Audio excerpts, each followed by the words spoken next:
Well, hello YouTube, this is Chuck, and it's Saturday, November 2nd, 2024, about 1 o'clock in the afternoon, and it's kind of a cloudy, breezy day here, and we've got, you can tell fall's in the air. You can hear the neighbor running the chainsaw in the background. He's cutting firewood, and but I'm going to get my trailer ready to winterize my trailer, and I thought I would take you along and explain the process. The first thing I got to do is I've got to check and make sure I got plenty of propane in my propane tanks. So I'm just going to let the camera run while I do that. It'll only take a minute, and then I'll tell you a little bit more about what I do to fix my trailer. I don't winterize it like a lot of RVers do because we use it all year. But I've got a 30 amp plug on my house, and I can plug it into power, and I've got the thermostat goes down pretty low. And so I just set the thermostat real low and just leave the heater on. And that's been working pretty good for me. I've never had an issue with it. Well, I have, but I'll tell you about what actually happened when we get inside. But right now I'm going to check the propane tanks and make sure I've got enough propane to get me by for at least the first little while. So I'll let this run and just follow along.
Okay, what I found there is that one I removed and set on the ground is empty, but the one on the other side is still full, so that'll get me by for, oh, probably a week or two at least.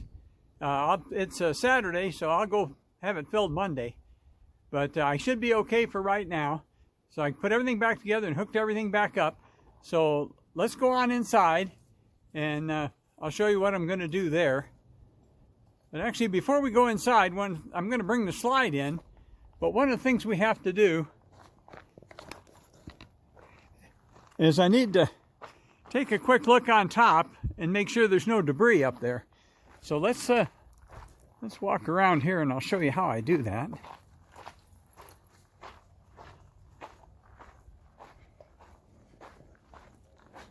I don't have to, I'm going to get up here on the ladder, and I don't have to go clear up there. I just have to go up a couple of steps. Let's see if I can do that and hold the camera here at the same time. Okay, now we're looking across the top of that slide, and there's no leaves or debris or anything. So if I bring that slide in, we're not going to hurt anything.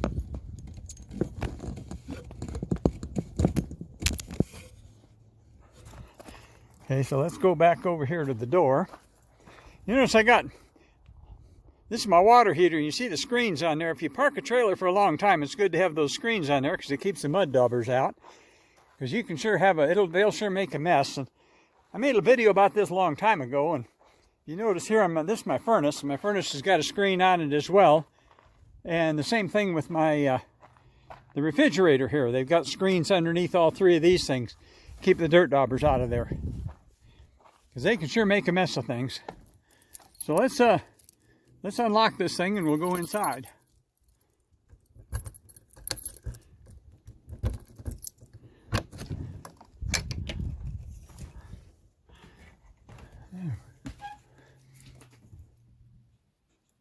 Turn some lights on so we can see something here. But the layout of the trailer, it's got a pretty good sized slide on it. And so it's got the what they call theater seating there, and then it's got the dinette. And then the bedroom is in the back. I've already got the refrigerator turned off, so I got the refrigerator doors open. But this trailer's got one little weird quirk about it. It's got several, but the one I'm talking about is right here. I'll turn some lights on here. And that is that the thermostat for the furnace is actually in the bedroom. So what we're going to do is we're going to cycle this furnace, make sure it works. So first thing we'll do is turn it past air conditioning, turn it to furnace. All right, and it's already set at 72 degrees. And there you heard it come on. So we know it works, but we're going to turn it down pretty low. We're going to turn it down to 45 degrees. It actually goes that low.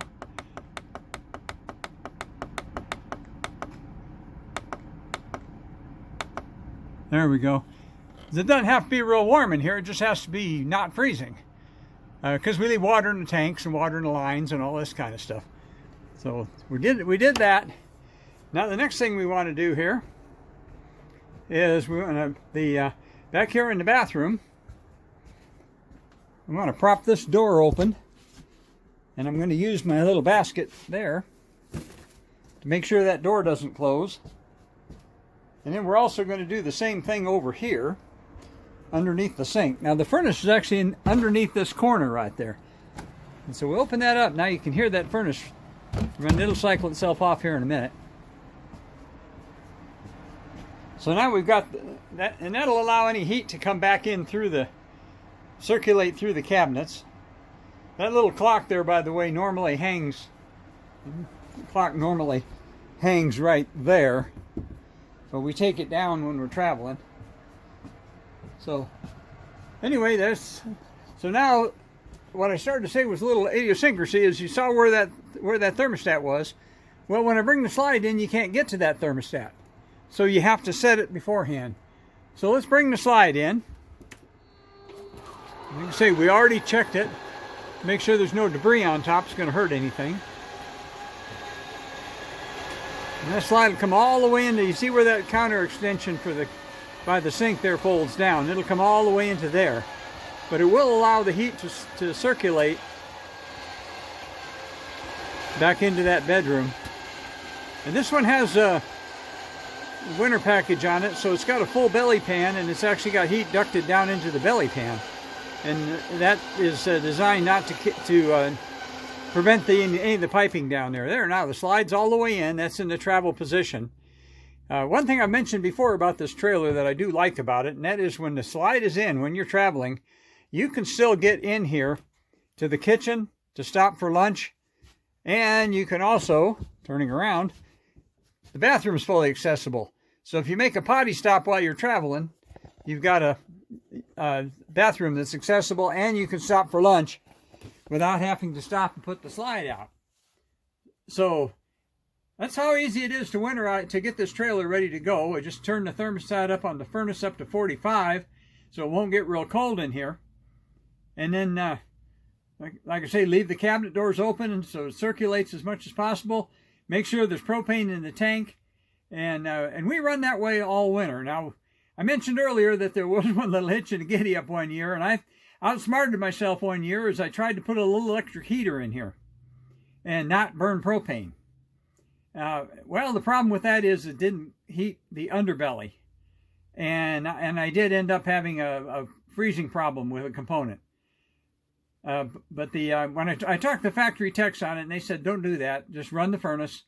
Put up with it. They don't use a whole lot of propane because you're only trying to keep it 45 degrees. And so, most of the time the furnace isn't even on if the sun's out except at night.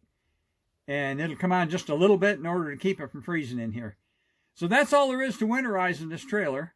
And figured I'd take you along for the ride. And, we're ready to go for the week. Now, we're going on a trip here in a couple of weeks. So I don't want to get the trailer too bundled up because we're going to start stocking it up and getting it ready to travel. Because we're going to be going someplace over Thanksgiving, and I'll take you along on that trip as well. But for right now, let me just tell you, as I always do, take care of each other and love each other. And just another little tidbit, a little RV pro tip, if you will. And we'll see you again in another one real quick. But right now, let me just tell you, give you another look at the trailer. And I'll remember to turn the light off. Peace out.